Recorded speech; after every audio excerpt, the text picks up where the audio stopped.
Now I've packed the actual hulk itself actually in the Bergen. So I bought myself some tent stakes, tent pegs, 10 in that packet, 10 in that. It's very hard to get any information regarding this kit because it's so rare, but I believe it'll take at least 20. And there you have it, she's up. And as you can see, I need to get the ridge a lot shorter. Nice high walls here, and we're going to have a quick look around. As you can see, the side walls are very, very deep. It's from the palm of my hand to my elbow. That's the space. These things here are your snow skirts. You'd pile snow on these and it'd weigh the tent down, stop the wind blowing under, and also insulate a tiny bit. The poles supporting the tent are aluminium. Now these aren't a central pole, there's one either side. Same at the back. So there is no pole in the middle. Poles are down the edges, and the same on the back. The door is interesting also. The door has no zip or velcro. You tie it off, and if somewhere, I think, I have done this at base camp yet, there's 2 of these ties, and you gather the door up and tie it.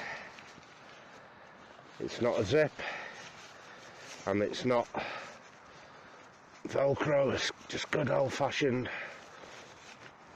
bow knot, and that's tied.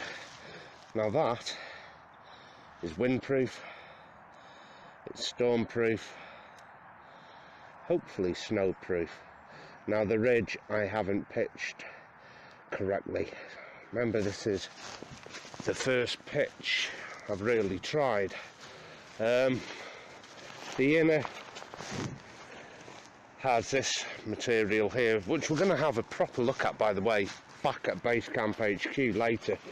I think this is a Neomex fabric. It's not cotton, it is fire retardant, and on the inside also a mosquito net. Now on the inside of the OD green, that's olive drab green, is this black material. It's blackout material, and I'm sure it's polyester. Like I said, we'll talk about that back at base camp, but it's a blackout colour, and I have had torches and candles and all sorts going inside the tent here. You cannot see, so you're okay to get a little lantern on in there. And the inside is also very interesting, but I'm not sure how much we're going to see, because like I said, it is pretty blacked out. But let's have a look. Oh, it's nice in there, there's a good bit of space. Go and have a look.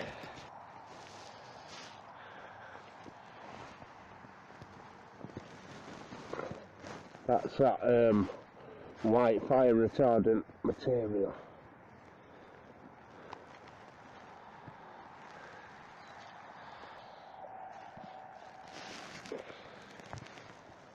That is quite a spacious bit of room in there. Now remember, because of the blackout screens, it is pitch black once you close the doors in here. There's no actual perspective for you. The only thing I can do is to jump in and just tell you about it. Let's go back in because there's an interesting flap on the front here that is velcroed in, which I believe can be for a small stove. I'm absolutely caked in mud. Should have waited for a drier day. Look at that. I can pull a velcro patch off here to reveal the ground below, so you don't burn your tent if you do have some kind of tent heater or stove. Let's cover that back up. What I would use that for is to put my muddy boots on, and trust me, it is stupidly muddy. I haven't bought a thermarest, so I'm straight on to the wet ground. I mean, it's got a built-in built-in ground sheet, obviously, but it doesn't stop the bum getting cold when you're sitting on or pitched on wet mud. Oh, it's horrible. Look at them boots. I'm going in. Oh, woohoo! Right.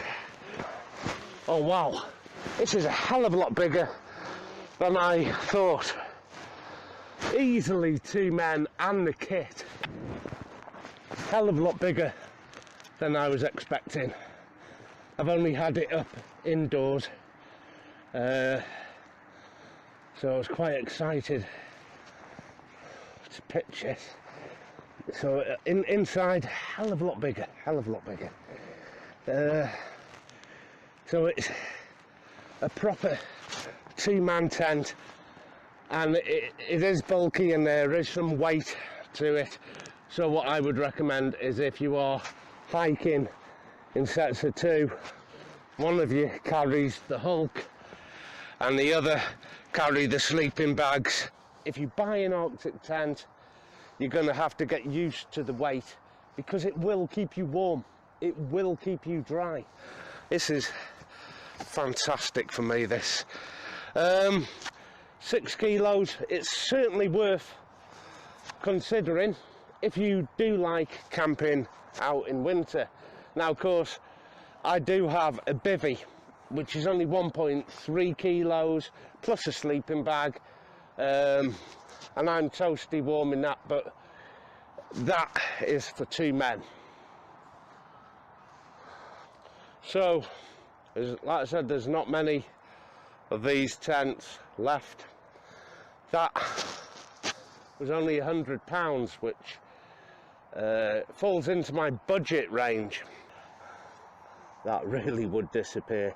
I'd hide this tent in the corner there, further back, and that would give a much more stealthy appearance.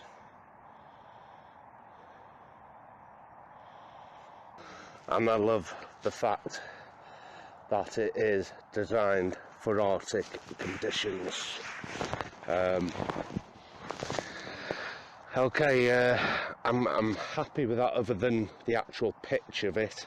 That needs to be improved. I'm going to wait for a much drier, less muddy day before I start making the small improvements. Anyway, I know some of you have been wanting an Arctic tent, and you've seen the prices of them like I have, and they're not doable. I think for 2 people, or one strong bloke to carry the green hulk there, it's doable, you know, it's doable. I would have a bivvy suit with that, and lightweight stove, and I wouldn't worry about the rain, the wind, the snow. Fantastic. So these are the air vents that I was talking about, little tube air vents, and they can also be tied off to seal against any wind getting in altogether, so it would be a ventless interior. And these can also be tied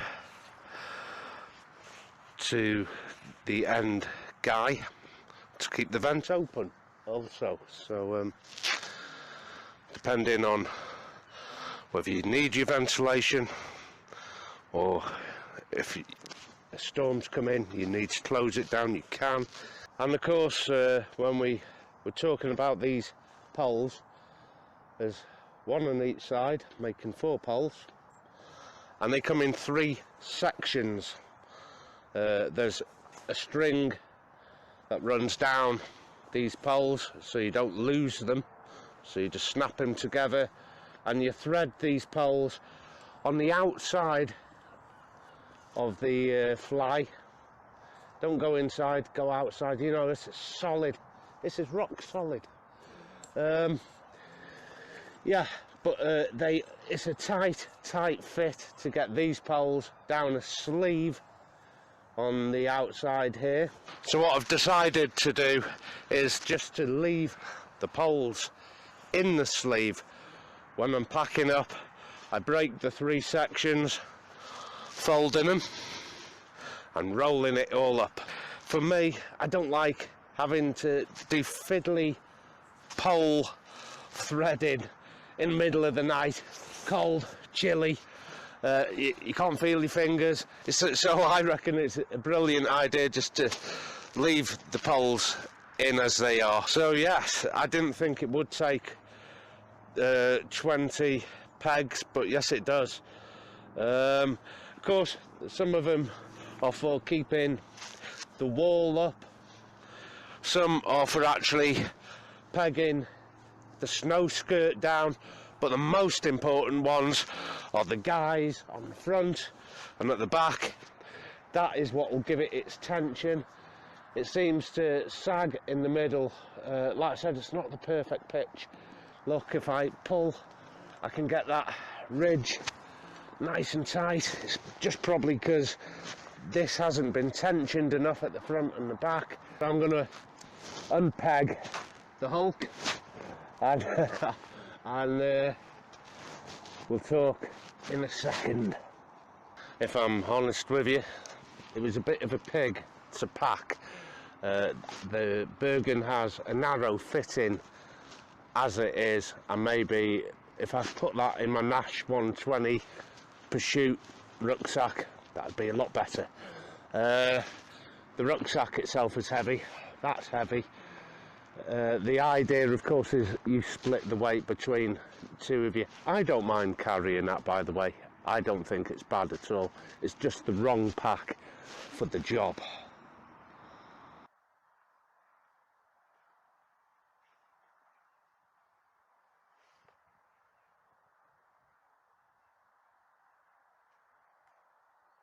I hate the mud. I hate it. I hate the mud. I hate the mud.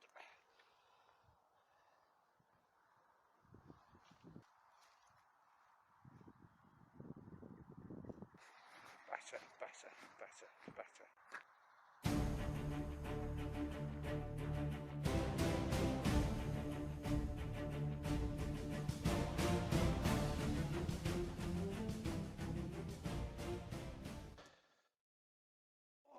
Okay, that's us back from camp. Actually, this section's a few days later, and the tent is now been washed down and cleaned and dried out. Like I said, very hard getting any information at all about the tent itself, the Arctic tent, but I'm just going to very quickly give you some dimensions and things like that. The one I have is super grade, which means it's straight off the shelf. It's never ever been issued, it's never ever been used. It's just sat on a shelf, still in its original packaging. If you can get hold of a grade 1, you know, issued but in good condition, I'd get one if I were you, but they're so hard to come by. I was lucky enough that this is super grade. It's brand new. Now my one dates 88. I found the stock number both on the poles and the actual tent itself. It says here it's a UK pattern, and the pattern number matches my one. It says here it bears a similarity to the RN Arctic tent, Royal Navy, which been Royal Marines would have perhaps used one, or whether they issued these at all, I don't know. They might not have even issued these. The inner layer is a Nomex, that's N-O-M-E-X cloth, a Nomex cloth, which is flame resistant and white. This helps with vision inside the tent. That would be in the night, I guess, and the detection of flying insects. The outer fabric is nylon, is green on the exterior but black underneath. The black layer increases the degree of light proofing, which we saw that in the VR. Now it says here, if I can just get to it, having the green exterior indicates the tent could have usage outside an Arctic environment, hence it not being white. This is confirmed by the mosquito net around the entrance, and the ventilators was also supplied to the Netherlands. 4'3" by 9 foot. That's incredible. It really is an incredible space in there. Height to the ridge, 3 foot. Now I don't know if that was to the outside or the inner, it doesn't say. Pitching party, 2 men, and the total weight £15, which I think it equates to about the 6 kilos I thought it was. Let's just have a quick look at the stock number on the actual pole itself, and it's identical to the stock number on the fabric of the tent itself. So the poles do actually go with this tent. And here inked in on my thumb is the stock number, the issue arrow there, and I've got 1980 on this, and to me makes more sense. The actual tent itself is here, as you can see, is more like your standard tent size, and I've bungeed it for compression. On the other side here are the poles, so it does carry just like an ordinary tent. Like I said, I would sit this in your Bergen rather than having it on your shoulders like this on top of your pack, or even worse, carrying it underneath. Don't carry weight underneath your Bergen, because that will really pull down on your lower back and it'll be painful. The problem with the actual poles here, and it's not a massive issue, it just needs readdressing. Actually, I'll take one of the poles out for you now and we'll have a quick look at what it is I mean. If we have a closer look at this, the knot there. Now the sleeve this pole goes through is incredibly tight, and these snag in the sleeve. I might even just pull this out altogether and maybe put some shock cord on, but then again, the minute I do any kind of knot, it will restrict it going into that sleeve. Again, thanks for joining me. Thanks for all the new subscribers. The response has been really fantastic, and I'm so glad you joined me. But until next time, as usual, take care of yourself, and I'll see you soon.